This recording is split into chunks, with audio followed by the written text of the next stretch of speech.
ہم صحابہ کرام کی ایسی شان مانتے ہیں کہ ذرا سا شک و شبہ بھی حرام مانتے ہیں.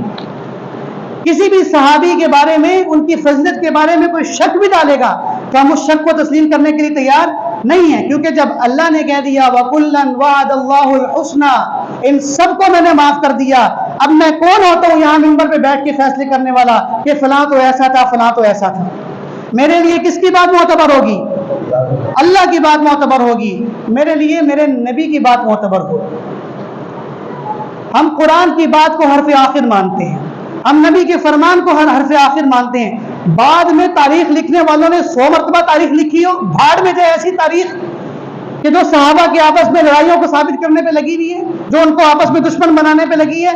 ہم ایسی تاریخ کو تاریخ مانتے نہیں ہیں. ہم ان آیات کو اور ان نبی کے فرمان کو مانتے ہیں کہ جن کے اندر نبی نے ہمیں بتایا یہ سب کے سب جنتی ہیں، چاہے وہ اہل بیت ہوں، چاہے وہ میرے صحابہ ہوں، یہ سب کے سب اللہ کے قریبی ہیں. اللہ تبارک و تعالیٰ نے ان سب کو دنیا میں معاف کر دیا ہے، اور اللہ نے ان کے لیے اپنی رضا کا پروانہ بھی سنا دیا. رضی اللہ عنہم ورضوا عنہ.